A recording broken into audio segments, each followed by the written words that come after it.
Okay, so we're up in the office today, and today I've actually got some new parts in. So one of my distributors actually got a broken pickup in it, so this is what actually tells the engine when to spark. So we've got some new ones of them in, so we're going to fix my distributor. So what we're going to do first, we're going to clean it first. Just going to use some of this Power Max brake cleaner. It's just to get a little bit of dirt underneath it, because where it goes in, it actually gets oil onto it. So let's clean it up now, and then we can start taking it apart and putting all the new parts in the distributor.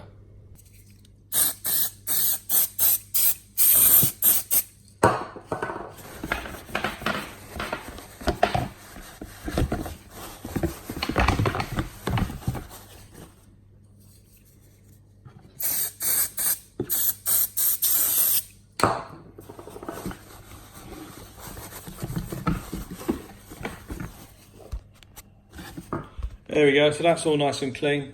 Now we can start taking the top of it off.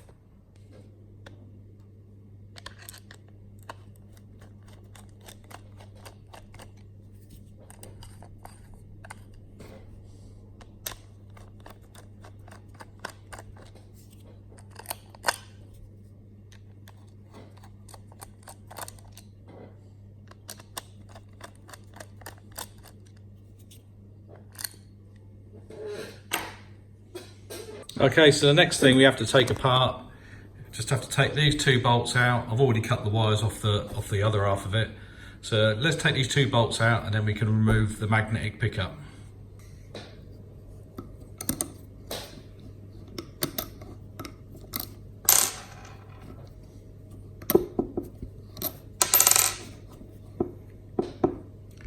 Now we just have to prise out the magnetic pickup. Okay, so we've prized the old one out, so there's the old one. There's the new one all fitted in with the two bolts, and what it does is when you spin it round, you see these parts that get really close to it. As they go past, it actually sends a signal down to the MSD box to put the spark into the engine. So what I've done is actually I've been down to my trailer. I can't film this. So I've gone out, pulled the distributor out where the distributor normally is, plugged in this, and by turning this over I can actually see the feed it sends to the MSD ignition, which is underneath my seat. So all we got to do now, because originally in here there should be a plastic piece that holds this nicely in the middle. When I was taking the original one out, it had perished. So what we're going to do now is we're actually going to mount this. I'm going to take this up to there, and then just fill it with a bit with silicone so no dirt can get inside this. So that's all we got to do. So this one's another spare one that we can keep in the trailer. So there it is, it's all finished. And what I've done is to stop the vibrations, I've actually siliconed the back of it in as well. So yeah, so that one's, as soon as that's dry, we can put the rotor cap back on, and then that's ready to go back in the trailer as another spare to carry on doing the shows if we have a problem. I can't believe Zane has pulled this out of the bag. So Zane is the guy who does my gearboxes at ZaNNetec. Now I dropped my gearbox down to him at about 12 o'clock on Mondays, and now it's just gone 5 o'clock on Tuesday, and he's messaged me to say it's ready for picking up.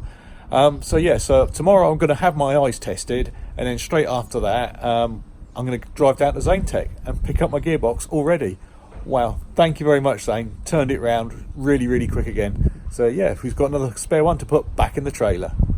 Okay, so this is my hometown. This is the town centre of Melksham. Really nice, pretty place. Look at the roundabout today. All the flowers are all out in bloom. So today I've actually taken a walk into town. I've already taken Shadow for a walk, but I'm actually going to Specsavers to get my eyes and hearings test to see how much it's deteriorated. I know I wear glasses for when I'm reading. I don't have to wear them for driving, but my hearing has started to go quite bad now. So let's go to Specsavers and find out how bad my hearing has got. Okay, so we just been to Specsavers, and believe it or not, my hearing isn't as bad as I thought it was. Main problem I've got is I've got really bad tinnitus, but they said like if I had a hearing aid it wouldn't actually improve it, it just make the tinnitus still there. So yes, I just have to put up with my ears ringing all the time. It's all that time driving that monster truck. It's really loud in there. So when you're at a show and you think it's fairly loud, the exhausts are just literally 3 feet behind my head. So yeah, so just got to put up with it. But also, so my prescription has slightly changed on my reading glasses. I still don't need driving glasses or anything for distance work. So, but yeah, I love walking around our town. Look at this here. Doesn't that look pretty?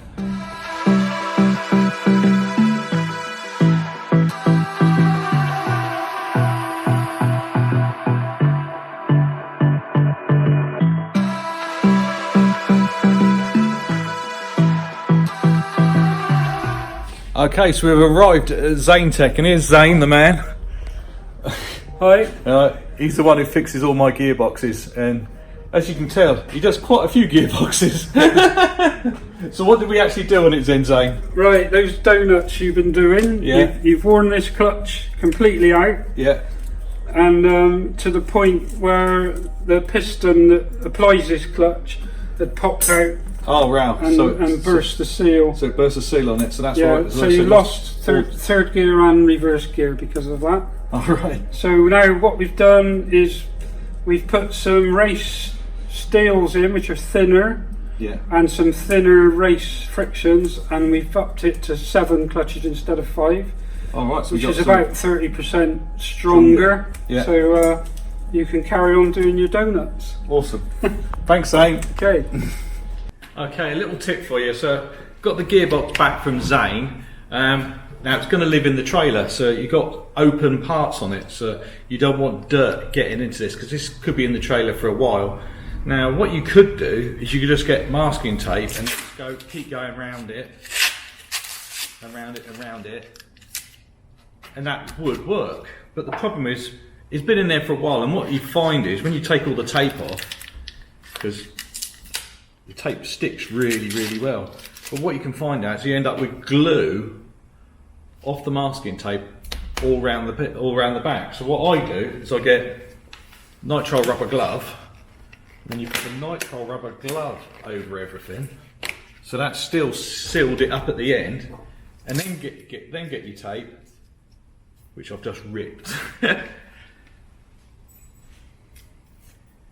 Oh dear, I made a right mess of this one here. So then you get your masking tape, and then you go around that. So when you can still, it still does the same job because the masking tape is right around the end. You can go all the way around the joints, so it ain't going to slip off. Cover it all the way in, put all the end in. Put loads of tape on it. We don't want any dirt getting in there.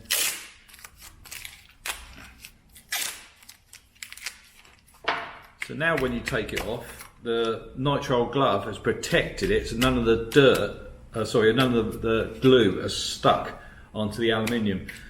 So that's it, well done. So we do exactly the same again. So if you spin the gearbox round, so this is like where the torque converter goes on. We're going to do exactly the same there. So we're going to put a rubber glove over that. Another one straight out the box. Stretch it right the way over. All the way in. So put the finger all the way up. So that's the rubber glove all the way in. So we get tape now, just go around all the tape.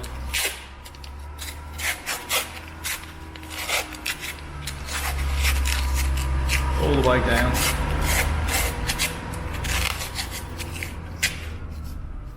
So that's that end done as well. And we just do exactly the same then. Just cut off the fingers, put them over the fittings, and then that's the whole gearbox sealed up, so no dirt can get into this while it's a spare one in the trailer.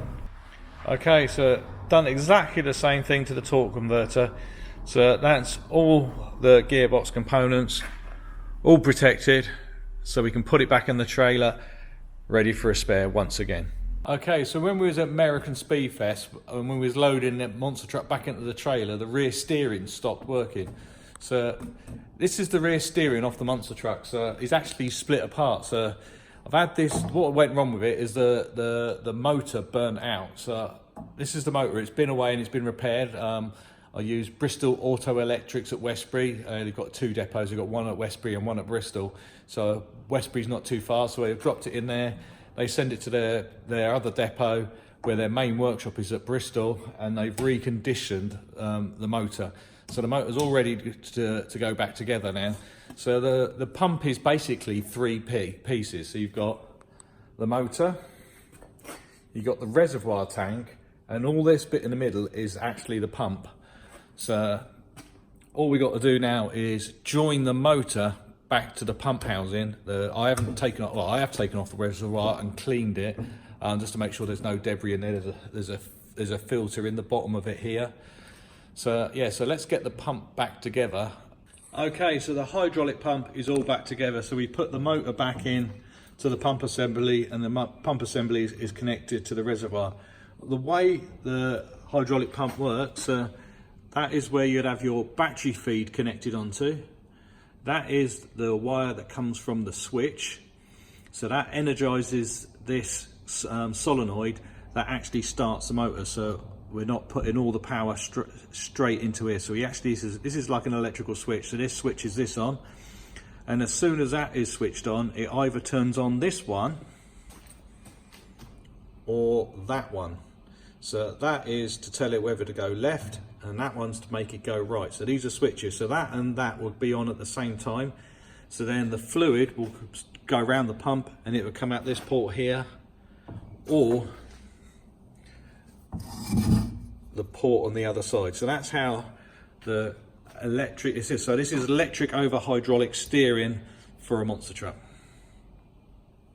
So also when I got the motor round, I actually bought spare solenoids. So the solenoids on these, this is 300 amps when this thing's working. So the solenoids do take a bit of hammering. So yes, we got 2 spare ones of them to put back in the trailer. But that's the end of the vlog for this week. Please don't forget to subscribe and click notifications to find out when the next video is coming out. Also, do comment, because I do read all your comments. So next week we're going to be doing some fiberglassing, so making some more spare body panels for the monster truck, because we're running a little bit low for the back end of the monster truck. And of course, then we'll be able to get into some painting a little bit later on. But that's it for this week. Bye bye.